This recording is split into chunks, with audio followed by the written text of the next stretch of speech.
In the heart of ancient Israel, where the sun cast long shadows over the rocky hills and the air was thick with the scent of olive oil and the sounds of bustling markets, there lived a woman named Delilah. She was known for her beauty, a radiant presence that could captivate the most stoic of hearts. Yet beneath her enchanting exterior lay a complexity that few could fathom. Delilah was not merely a woman of allure, she was a woman of ambition, caught in the crosshairs of desire and desperation.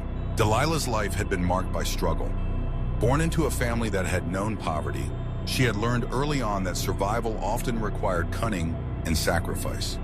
The world around her was unforgiving, filled with men who wielded power like a weapon, and women who were often relegated to the shadows of their ambitions.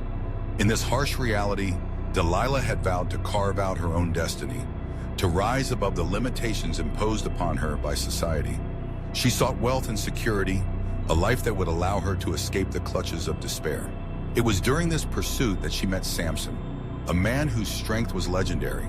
Samson, with his flowing hair and unyielding might, was a figure of awe and admiration among the Israelites. He was chosen by God to deliver his people from the oppression of the Philistines, and his feats of strength were the stuff of folklore. But to Delilah, he was more than just a warrior. He was a means to an end, a path to the life she desired. At first, their relationship blossomed in a whirlwind of passion and excitement. Samson was drawn to Delilah's charm and wit, captivated by her laughter and the way her eyes sparkled like the stars above. Delilah, in turn, reveled in the attention of such a formidable man, intoxicated by the power that came with being his lover.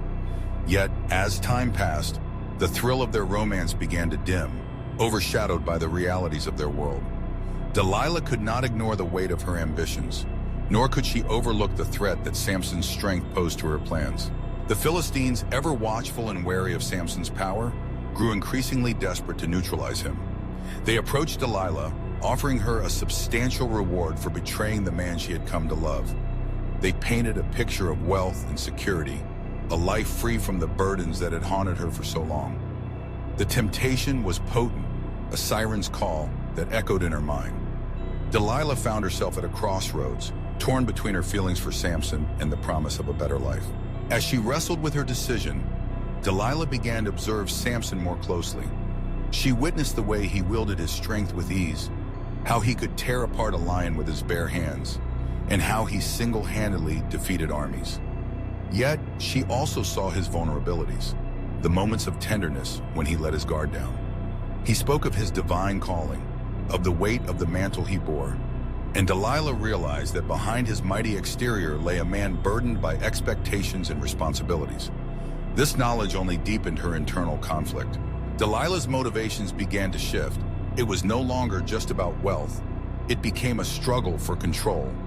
She wanted to understand the source of Samson's strength, to possess the knowledge that would empower her. The Philistines had offered her riches, but the true allure lay in the ability to sway the fate of the strongest man in the world. She envisioned a future where she could stand beside him, not as a mere companion, but as an equal, someone who could influence the tides of power. With this newfound determination, Delilah approached Samson, her heart heavy with the weight of her deception. She feigned curiosity, asking him about the secret behind his strength. Samson, trusting and enamored, began to share fragments of his life, revealing that his power was tied to his uncut hair, a symbol of his covenant with God. Delilah listened intently, her mind racing as she contemplated the implications of his words. Each revelation was a thread in a tapestry she was weaving, a plan that would ultimately lead to her betrayal. As the days turned into weeks, Delilah continued to press Samson for more information, each inquiry cloaked in concern and affection. She played the role of the devoted lover, showering him with kindness and attention, all the while knowing that with each passing moment, she was drawing closer to her goal. The Philistines, aware of her progress, grew impatient, urging her to act swiftly. They had seen the way Samson's strength could shatter their hold on the Israelites, and they knew that Delilah was their best chance at undermining him.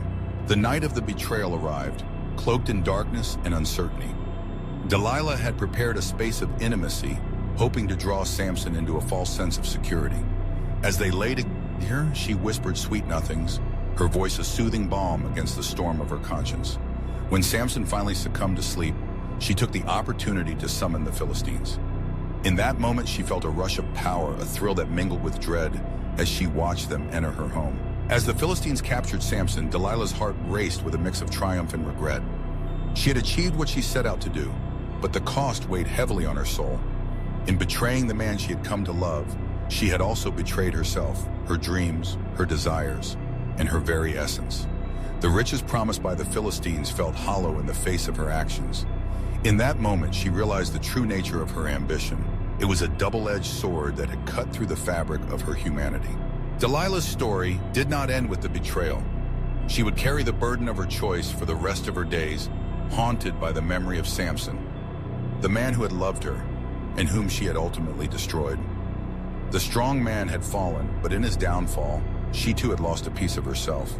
The allure of power had drawn her in, but it was the love she had forsaken that would linger in her heart, a reminder of the price of ambition and the fragility of trust. Samson's revenge in final moments.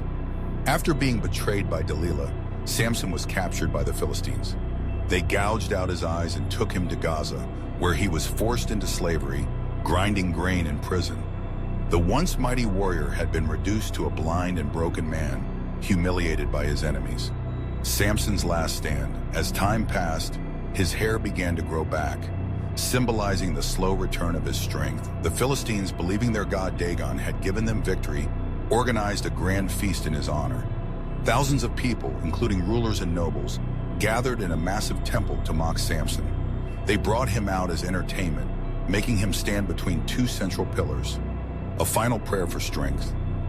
In this moment of despair, Samson turned to God one last time. He prayed, "Sovereign Lord, remember me. Please, God, strengthen me just once more, and let me with one blow get revenge on the Philistines for my two eyes." Judges 16:28. Though he had broken his vow and suffered for his sins, his faith was restored. With his hands placed on the pillars, he pushed with all his might, crying out to God. The temple's destruction, God answered his prayer. The pillars collapsed, bringing down the entire temple. Thousands of Philistines, including their leaders, were crushed to death. Samson himself perished in the destruction, but in doing so, he took down more enemies in death than he had during his lifetime. The legacy of Samson. Though his life was marked by personal failure and mistakes, Samson's final act showed his faith in God's power.